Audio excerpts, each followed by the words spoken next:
Hello viewer, আসসালামু আলাইকুম। আজকে আমরা আলোচনা করব যে আমরা কোন ধরনের ইমানদার আর সুফিরা কোন ধরনের ইমানদার। আমরা ইমানদার কেমন? আমরা এই জগতের প্রতি শতভাগ ইমানদার, আর মহান আল্লাহ তাআলার প্রতি বা বেহেশত বা দোজকের প্রতি আমাদের ইমান নামে মাত্র। আমাদের ইমান এটা 100% আমাদের ইমান যে আমরা এই জগৎকে বিশ্বাস করি। আমরা এটাও বিশ্বাস করি টাকা পয়সা হলে সব কিছু সম্ভব। আমরা সুন্দর নারীতে বিশ্বাসী, সুন্দর বাসস্থানে বিশ্বাসী, ভোগবিলাস বিশ্বাসী। এটাই আমাদের আনন্দ দেয়, এটাই আমাদেরকে বিনোদন দেয়। এর চাইতে কোনো বড় বাস্তবতা হতে পারে না। এটাই হচ্ছে আমাদের সবচাইতে সিমেন্টেড একটা ইমান, সবচাইতে একটা শক্তিশালী ইমান। আর মহান আল্লাহ তাআলার প্রতি আমাদের ইমানটা একেবারে নড়বড়ে। যেহেতু আমাদের পূর্বপুরুষ যারা ছিলেন তারা নামাজ কালাম পড়েছেন, সেই সূত্রে আমরা হয়তো নামাজ কালাম পড়ে থাকি। রমজান আসলে রোজা রাখি, মাঝে মধ্যে মসজিদে যাই। তার মানে সামারি করে যদি বলি, এই জগৎ দেখছি, দেখছি সংসার, দেখছি স্ত্রী পুত্র সন্তান সন্ততি, এগুলো বাস্তব। সো এর প্রতি আমাদের ইমান শতভাগ, আর আল্লাহর প্রতি আমাদের ইমান নামে মাত্র। এবার আসেন সুফিদের ইমান। সুফিদের ইমান কতটুকু? আমরা যেভাবে এই জগৎকে সত্য মনে করি, সুফিরা ঠিক একইভাবে আল্লাহকে অনুরূপভাবে তারা এই সত্য মনে করেন। তার মানে আমরা জগৎটাকে যতটুকু সত্য মনে করি, সুফিরা আল্লাহকে ততটুকু সত্য মনে করেন। আর আমরা মহান আল্লাহ তাআলাকে যতটুকু বিশ্বাস করি বা স্বীকার করি, তারা এই জগৎকে ততটুকু বিশ্বাস বা স্বীকার করেন। তার মানে এটা সম্পূর্ণ ভাইস ভার্সা।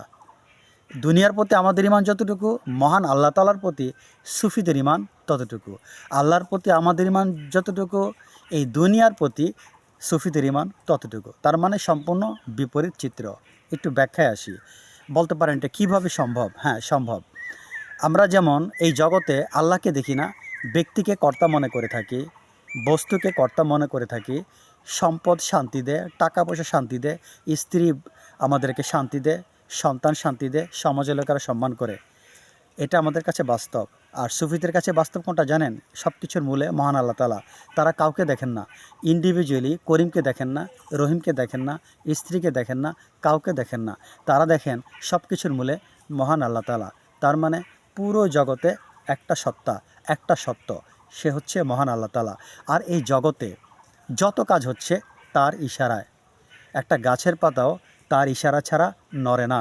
সব জায়গায় তারা মহান আল্লাহ তাআলার একচ্ছত্র আধিপত্য দেখতে পান। তার মানে তারা জগৎকে দেখেন না যেই জগৎকে আমরা দুই চোখ দিয়ে দেখে থাকি। তারা সেই জগৎকে দেখেন সম্পূর্ণ আলাদাভাবে। তারা দেখেন জগতে করিম নাই, রহিম নাই, কোনো কিছু নাই। সব জায়গার মাতাব্বরি মহান আল্লাহ তাআলা। তার মানে তারা আল্লাহ ছাড়া কিছুই দেখেন না।